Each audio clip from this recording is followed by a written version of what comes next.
We'll shift attention now to a latest report by Afro Barometer. The report says many Ghanaians see the Electoral Commission as one of the least trusted public institutions. The Ghana Police Service continues to be at the top of the list of most corrupt public institutions, with the Office of the President, tax officials, MPs, and then judges and magistrates in tow. Because Ante has highlights of that report.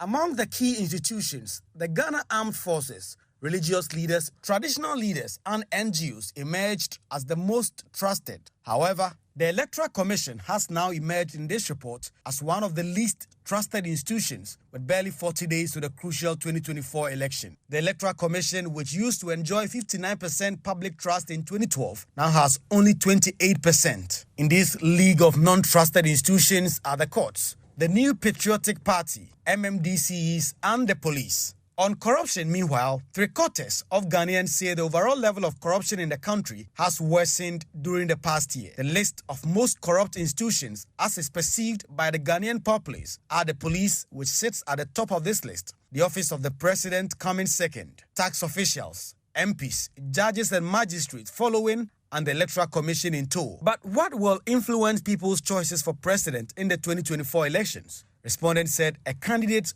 honesty, his character, and campaign promises are the top issues that will affect their vote. Kwiku Asante for Joy News. Well, let's get the reaction of the NDC on this report. Dr. Tanko Computer joins us live with more. Now, this report states that the Electoral Commission is one of the least trusted institutions. It confirms your fears, isn't it? Very well. Dear, let me say good morning to you and your cherished viewers. Clearly, I think the report is even charitable to the Electoral Commission. The 28% they've chalked, they are charitable to them. They should have been somewhere around 10%. Because this current Electoral Commission, their integrity is in tatters completely. They have not shown enough to warrant even the 28% they have chalked. If you look at their posturing, their behavior, their attitude towards our electoral system, clearly tells you that they are not up for the tax. They are just there as if God is for us all. That is the kind of system they are running. And clearly, if you look at from their behavior, from the onset, since the beginning of this year, January, when we started attending IPAC, had it not because of our ingenuity and our eagle eye, a lot would have happened in this country. We had to prevent certain happenings from the Electoral Commission, and we had to expose certain behavior of them for the general public to come in. And for the first time, you've seen that they had to abandon their own provisional voter register and come out with a revised provisional voter register, and even had to go further to do additional exhibition, albeit online exhibition. This has never happened because of their own behavior, their own attitude. And so we will keep on monitoring them. We'll keep on keeping our eagle eye on them to be sure that they don't shortchange Ghanaians. Look, for the first time, the IPAC meeting, the EC decided to telecast live because of some of these issues that the NDC has raised. With the current IPAC sitting, haven't they addressed most of your concerns? It's not about addressing our concerns. It's about doing what they are expected to do. They shouldn't expect an external. In any case, the constitution seats and an external body should not influence their work. Is that not it? But now we've come to realize that it's an Electoral Commission that seems not to understand what they are doing unless an external body comes in to direct them and tell them, do this, do that. What you are doing is illegal. What you are doing is wrong. Why have we reduced ourselves to that level? From 2015, at 2012, at that time when they were talking 59%, every Ghanaians had confidence in the Electoral Commission. At that point, what has happened? Up to now, look, dear, for the first time, the Electoral Commission is running adverse just to clean their own mess. Instead of them to be educating Ghanaians about their voting right, their what is expected of Ghanaians in terms of voting, after NCC, we don't even want to come near them cry. And the EC is now trying to do adverse in order to protect their own integrity. Have you ever seen that before? Since 1992, we have never seen this. Because nobody trusts them. They're now forcing Ghanaians to trust them. Look at all their adverts of late. It has nothing to do with upcoming election. It has something to do with a trust, element of trust, because they know Ghanaians don't trust them. You can't be running a system like that and expect anybody to trust you. That is the problem. There are other portions of the report. They say among their key findings, the police, the presidency, tax officials, MPs, judges and magistrates are the most widely perceived as corrupt. Your thoughts? Yes, dear, this one there. That's why I'm saying that we need not even bring a report like this. Ghanaians generally knows that this group you have mentioned are the most corrupt. In fact, the presidency, you can see that the presidency and the electoral commission are tying up in terms of people don't trust them. But public perception doesn't translate to fact and truth. It's a perception. The truth of the matter is that in reports of this nature, the sampling method, if you look at their methodology, I read their methodology clearly, and they have covered almost an aspect of Ghanaian life. In coming out with this report, they touch base with sectors of the country or the state in order to generate this report. So clearly, it's speaking to you something.